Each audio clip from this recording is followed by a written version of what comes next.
Hey everybody, my name is Daniel Fusco, and welcome to Bite Size Bible, where we take a bite-sized section of the Bible, Scripture, and we break it open to teach us about what does it mean about who God is and about who we are, about how we should move our way through the world. Today we're going to be looking at James chapter 2, verses 14 to 26, that second half of James chapter 2. And really, this section of Scripture is really the big idea of the book of James, where James is really wanting to unpack what faith really is, which is a faith that impacts the way that we live our lives in real time, where the rubber meets the road at street level.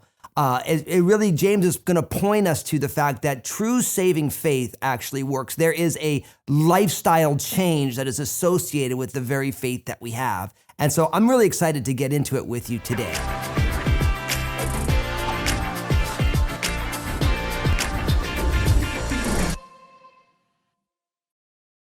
So let's pick up James chapter 2 in verse 14. It says, "What does it profit, my brethren, if someone says he has faith but does not have works? Can faith save him?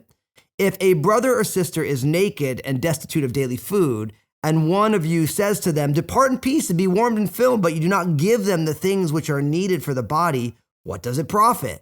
Thus also faith by itself, if it does not have works, is dead." Now, really what we see here is James is saying, don't let faith stand alone. Really the word that he keeps using here is profit, and you think about something where a profit is made, there is some fruit that is born because of what it is. And really what James is saying here is he's saying that if someone says they have faith, but their life is not changed, can that kind of a faith, a workless faith, really save a person? And then James uses a simple example of charity. Somebody who doesn't have any clothes, doesn't have any food, and they come to a believer and they say, "Listen, I don't have any food." And they say, "Oh man, listen, be warmed, be filled, go in peace." He's saying, listen, does that actually help them at all? And so really what James is saying here is we don't want faith to stand alone, that real biblical faith has works that actually prove out the faith that we have, and that real biblical faith should bring benefit or profit to others in the world. Now, of course, you know that when you start thinking about fruit, Jesus said that by this my Father is glorified,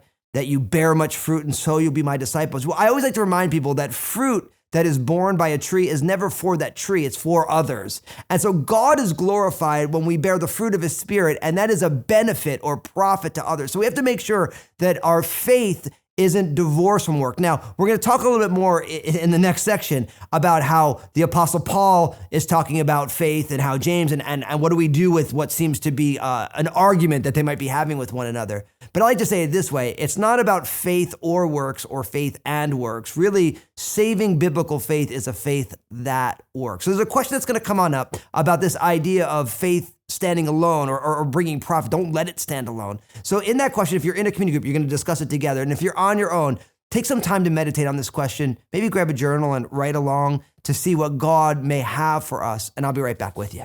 How does my faith lack the necessary works? What are 3 examples of practical faith steps you can take this week?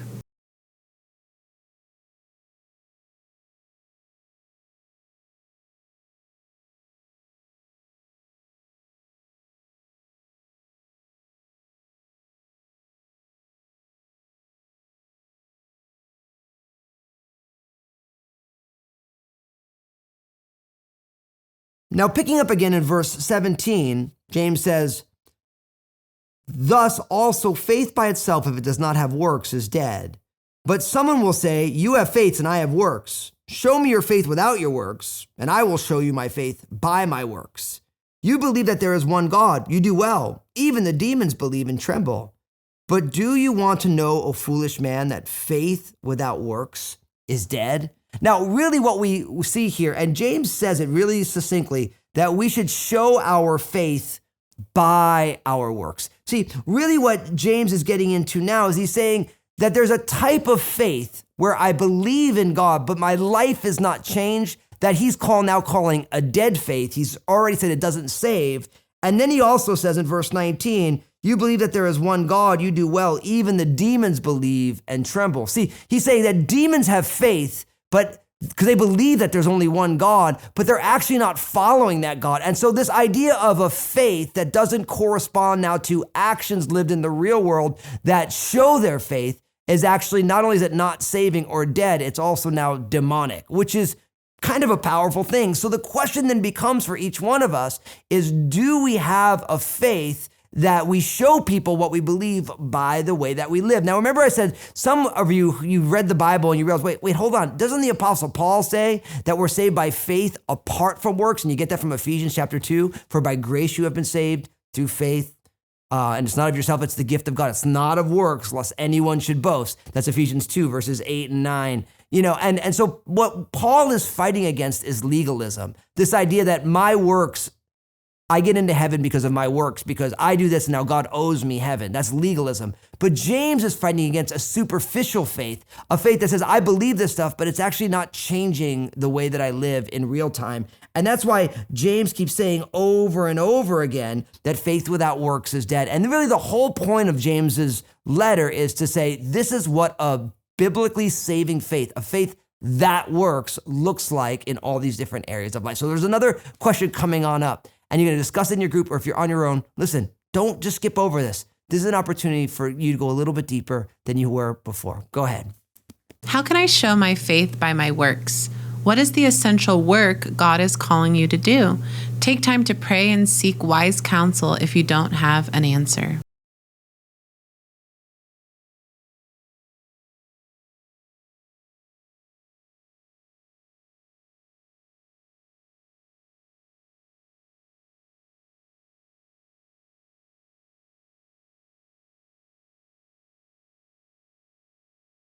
Now, in this final section of the end of James chapter 2, picking up in verse 21, this is what James says. He says, was not Abraham our father justified by works when he offered Isaac his son on the altar? Do you see that faith was working together with his works, and by works faith was made perfect? And the scripture was fulfilled, which says, Abraham believed God, and it was accounted to him for righteousness, and he was called the friend of God. You see then that a man is justified by works and not by faith only. Likewise, was not Rahab the harlot also justified by works when she received the messengers and sent them away another way? For as the body without the spirit is dead, so faith without works is dead also.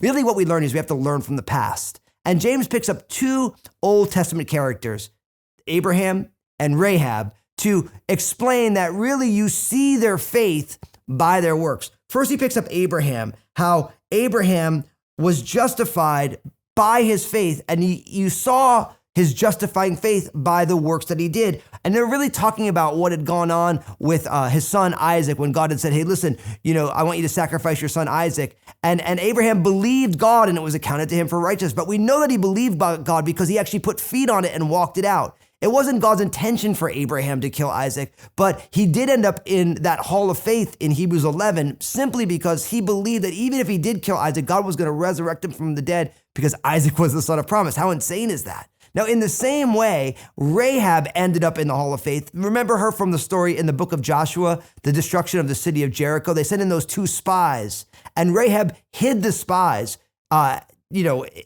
even putting herself in harm's way for doing it. And ultimately she was saved. But you knew she believed in God because of her hiding of the spies and asking for them to help her when this destruction was coming on the city. So both times you're seeing this idea that faith is working together with works, and really faith comes to its completion, its perfection in real time, in real concrete action.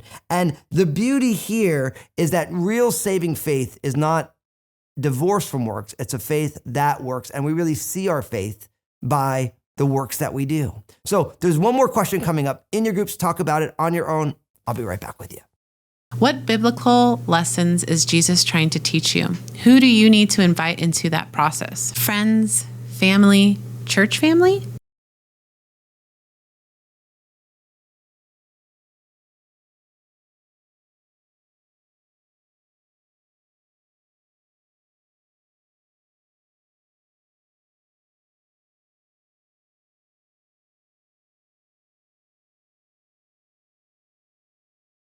This is kind of a powerful section, isn't it? James chapter 2, verses 14 to 26. And it does take some nuance, because if you start looking at Paul's writing, we're saved by faith apart from works, he's fighting legalism, James fighting superficiality. If we're too quick and we don't think about it, we end up missing out on exactly what God has. So we want to let the scriptures deepen us in understanding who God is, and what he would have for us. But here's what I want to tell you. True saving faith works. So let's put feet on our faith and walk it out every single day. So my name is Daniel. Thanks for joining me on Bite Size Bible. God bless.